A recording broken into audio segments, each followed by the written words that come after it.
ဒီမင်းကလေးဟာအစိတ်ရှိမွေတကောင်ကိုတိတ်တဆိတ်ထုတ်ယူလိုက်ပြီးတဲ့နောက်တက်မှုရဲ့သမီးဖြစ်သူကြောကုန်းပေါ်သို့အလင်းအမြန်ထည့်သွင်းလိုက်တာဖြစ်ပါတယ်ဒီအခြေအနေကိုမြင်တွေ့လိုက်ရတဲ့အခါတက်မှုဟာအဆိုပါမွေကိုအမြန်ဆုံးဖယ်ရှားပစ်ဖို့မိန်းကလေးကိုအမိန့်ပေးခဲ့ပေမဲ့လည်းမိန်းကလေးကတော့ဒီတိုင်းပဲလွှတ်ထားခဲ့တာပါ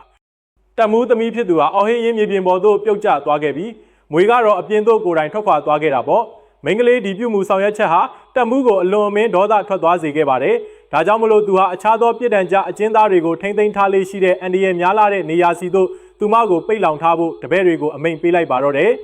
ပြည်တံတစ်ခုအနေနဲ့အထက်ကနေဖန်ပြုံကြီးတစ်ခုပြုတ်ကျလို့လာခဲ့ပါတယ်အဆိုပါဖန်ပြုံကြီးကွဲအပ်သွားချိန်မှာတော့အစိတ်ရှိမွေပေါင်းတောင်းတဲ့ချီဟာထွက်ပေါ်လို့လာခဲ့တာပေါ့ဒီထိတ်လန့်စရာကောင်းလာတဲ့မြင်ကွင်းကြောင့်မိန်းကလေးနဲ့အခြားအကျဉ်းသားတွေဟာထိတ်လန့်တုန်လှုပ်သွားခဲ့ကြရပါတယ်လူတိုင်းဟာထွက်ပြေးလွတ်မြောက်ဖို့စ조사နေကြစဉ်မှာပဲ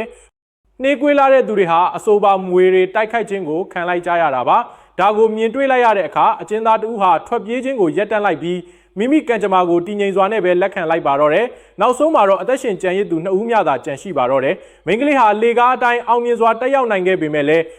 သူမအပေါင်းဖော်ကတော့ကံကောင်းမပါခဲ့ပါဘူး။မွေတွေဟာသူ့ခန္ဓာကိုယ်ကိုတဖြည်းဖြည်းပတ်ခွေလိုက်ကြပြီးအသက်ရှူချက်ကတေဆုံးသွားခဲ့ရတာပေါ့။အဲ့ဒီနောက်အဆိုပါမွေတွေဟာမိန်းကလေးစီတို့ဥတီရွေလျားလို့လာခဲ့ကြပါတယ်။သို့တော်လည်းထိတ်လန့်သွားမိအစားသူမဟာတချင်းတစ်ပုတ်ကိုတီဆိုလိုက်ပါတော့တယ်။အံ့ဩစရာကောင်းတာကတော့မွေတွေဟာသူမတချင်းတန်မှာမာယာပါသွားသလိုမျိုးရင်ပါသွားခဲ့ကြပြီးသူမစီတို့ငြိမ်သက်စွာနဲ့ရောက်ရှိလို့လာခဲ့ကြတာပါမွေပေါင်းတောင်းတဲ့ချီကိုမိမိထိန်းချုပ်မှုအောက်သို့ရောက်ရှိသွားစေပြီးတဲ့နောက်မှာတော့မိန်းကလေးဟာအခြေအနေကိုအောင်မြင်စွာပြောင်းလဲပစ်လိုက်နိုင်ပါတော့တယ်